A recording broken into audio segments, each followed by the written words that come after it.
बच्चे सरकार की सुपरविजन में सरकार शेल्टर होम में रखे, और जैसे ही ये जेल जाएगी बच्चे सरकार शेल्टर होम में रखे जाएंगे। इधर से गुलाम हैदर जो है वो उम्मीद है कि वो अगस्त के लास्ट में या सितंबर के शुरू में सरकार उनको वीज़ा देगी और वो भारत में आएंगे। और जैसे ही वो आएंगे तो हम उनके बच्चों को दिलवाने का काम करेंगे। और ये केस इस प्रकार जो है गुलाम के हैदर के बच्चे गुलाम को मिल जाएंगे, और सीमा हैदर जो है वो बेल कैंसिल होने के बाद वो जेल चली जाएगी। तो इस केस का अंत जो है वो इस प्रकार होने जा रहा है। बाकी जो मैरिज को चैलेंज किया था, ये किया था, वो चलते रहेंगे मुकदमे, आने वाले समय में उनका फैसला होगा। लेकिन ये केस जो है वो अंत की तरफ है। हमने जितनी कोशिश और मेहनत की थी वो हमने कर चुके, और हमारे दो ही पॉइंट है।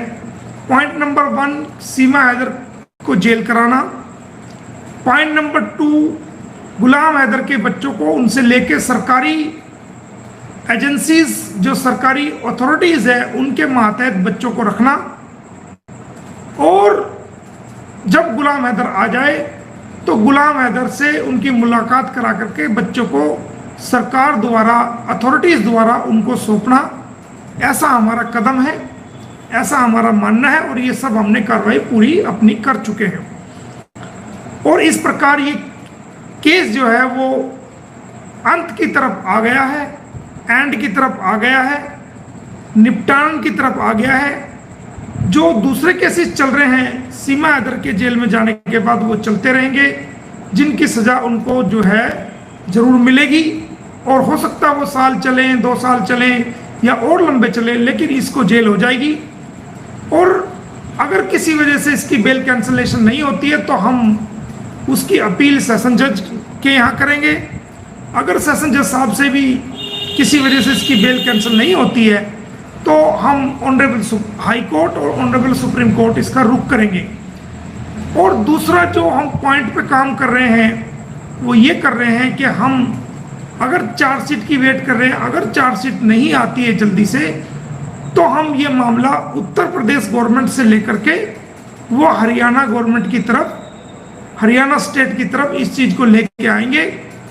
और उसमें जल्द से जल्द जांच हो, जल्द से जल्द चार्जशीट कोर्ट में आए, और जब चार्जशीट कोर्ट में आ जाएगी तो उसके ऊपर चार्ज लगेगा। जो जो धाराएं चार्जशीट के अंदर लिख के आएंगी, जांच के अंदर जो जो क्राइम पाया जाएगा उसके अकॉर्डिंग उसके अंदर सेक्शंस और धाराएं जुड़ी हुई आएंगी। सेक्शन 173 की सब सेक्शन 2 के तहत अगर हमें लगेगा कि उसके अंदर धाराएं कम लगाई गई हैं, सीमा का फेवर किया गया है, ये जो जांच होनी चाहिए थी वो जांच नहीं हुई है, तो हम फर्दर इन्वेस्टिगेशन की उसमें कोशिश करेंगे। और धारा 173 की सब सेक्शन 8 के तहत जो है वो फर्दर इन्वेस्टिगेशन के लिए हम कोशिश करेंगे। और पहली हमारी कोशिश ये है कि इसको सीमा हैदर को हम जेल कराएं और उसकी जो है बेल कैंसलेशन कराएं।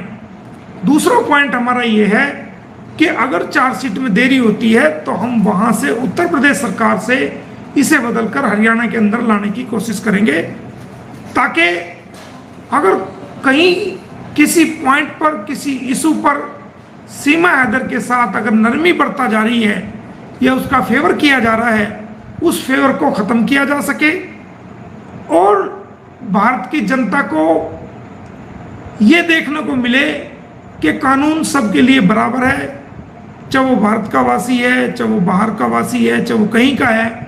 जिसके खिलाफ कानूनी कार्रवाई हुई है उस कानूनी कार्रवाई के अंदर जो कानून है सबके लिए बराबर है, जो न्याय व्यवस्था है वो सबके लिए बराबर है, जो पुलिस के कानून है वो सबके लिए बराबर है, जो माननीय न्यायालय की जो प्रोसीडिंग्स हैं वो सबके लिए बराबर है। ना कोई छोटा है, ना कोई बड़ा है, ना कोई ऊंचा है, ना कोई नीचा है, ना जाति है, ना धर्म है, ना वेश है, वो कोई मायने नहीं रखता। कानून के सामने सब बराबर हैं और सभी लोगों को एक ही नज़र से देखा जाता है, चाहे वो कोई कितना भी बड़ा चौधरी हो, कितना भी बड़ा हो, चाहे पैसे वाला हो, पोस्ट वाला हो, सिफारिश वाला हो, गरीब हो अमीर हो नहीं, न्याय व्यवस्था सबके लिए बराबर है। तो दोस्तों, जो हमने एक मेहनत की, एक कोशिश की, देखिए लोगों को हम रोक नहीं सकते, अपने अपने विचार हैं, अपनी अपनी भाषाएं हैं, अपने अपने वक्तव्य हैं, अपने अपने विचार हैं।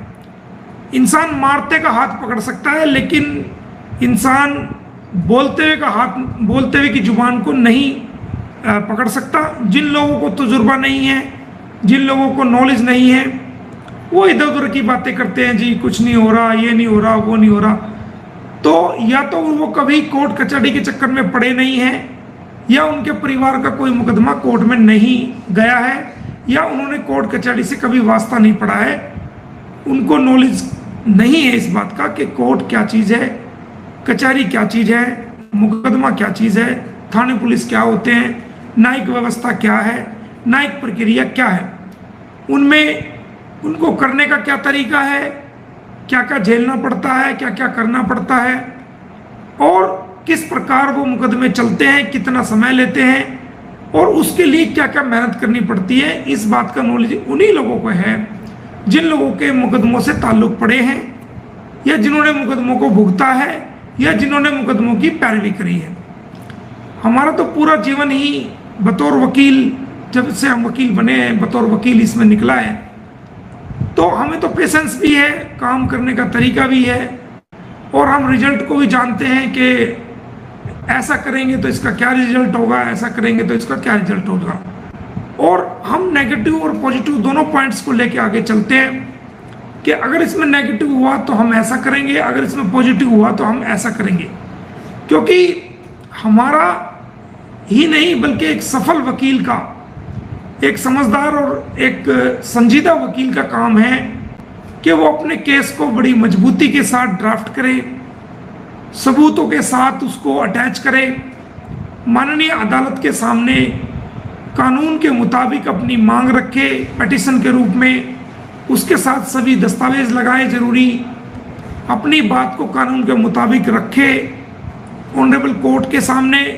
ऑनरेबल कोर्ट के सामने रखने के बाद वो सही प्रॉपर ढंग से उसके अंदर जो जवाब दाखिल होता है उसका रिप्लाई करे, अपनी एविडेंस को ठोक के कराए, अपनी गवाही को कराए, और अपनी गवाही हो जाने के बाद तमाम सबूतों को टेंडर करे कोर्ट में। उसके बाद बेहतरीन तरीके से एक एक पॉइंट पे आर्गूमेंट करे, कोर्ट को सेटिस्फाई करे, सही को बताए कि सही क्या चीज़ है, गलत को बताए कि गलत क्या चीज़ है, और जो अवेलेबल रिकॉर्ड मौजूद हो उस एक एक डॉक्यूमेंट को कोर्ट के सामने रखे भी, और कोर्ट को समझाए भी और बताए भी कि ये डॉक्यूमेंट है जो इस चीज़ को प्रूव करता है, ये डॉक्यूमेंट है जो इस बात को प्रूव करता है। और अपने केस को मजबूती के साथ, अपने क्लाइंट के पक्ष को मजबूती के साथ माननीय अदालत के सामने रखे, तर्कों के साथ रखे, और कानून की गाइडलाइन के मुताबिक रखे। जो पहले सुप्रीम कोर्ट से फैसले हुए हैं, जो माननीय हाई कोर्ट से फैसले हुए हैं, उन फैसलों को कोट करते हुए, उन जजमेंट्स को कोट करते हुए अपनी बात को माननीय न्यायालय के सामने रखें।